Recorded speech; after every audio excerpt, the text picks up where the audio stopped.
Welcome back to Radical and Relevant. I'm Matthew Kelly. We're exploring the genius of Catholicism, the genius of Jesus, his life and teachings in the gospel, and learning how to apply them to our everyday lives.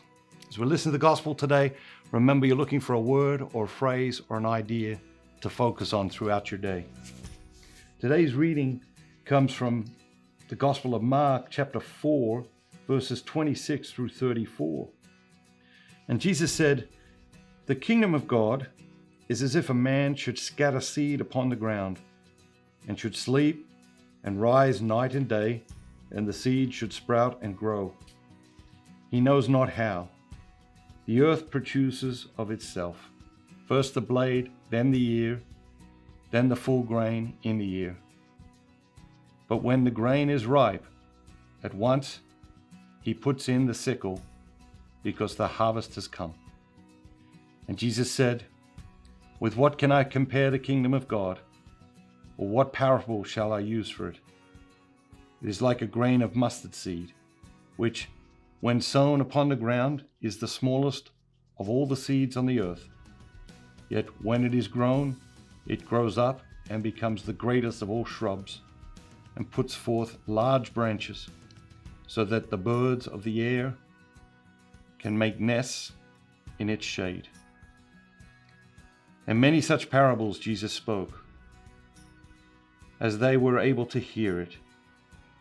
He did not speak to them without a parable, but privately to his own disciples he explained everything. So again, we have the sower going out and sowing. What's happening? He's doing something.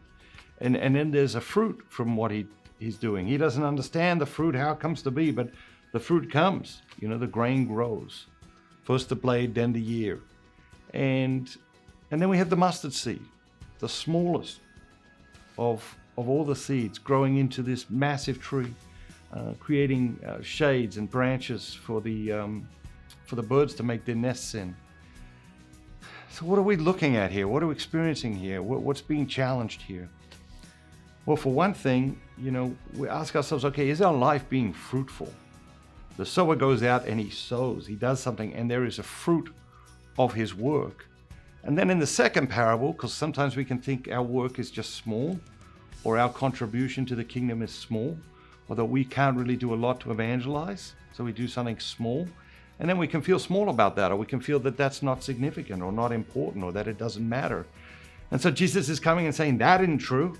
Here's the mustard seed, smallest of them all, grows up, creates this great, huge tree with all of these branches. And that's all around us. I think about some of the people that impacted my faith in my childhood, that got me on this journey. I wouldn't be sitting here today. Millions of people wouldn't have read my books and heard me speak. And all of that is the fruit of that mustard seed that somebody sowed in me, when I was a kid.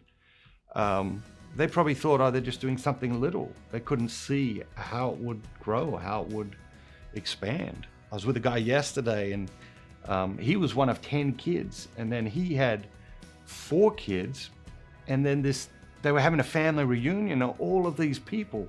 It's like a mustard seed or the tree, right? All these branches, all these families, all these people.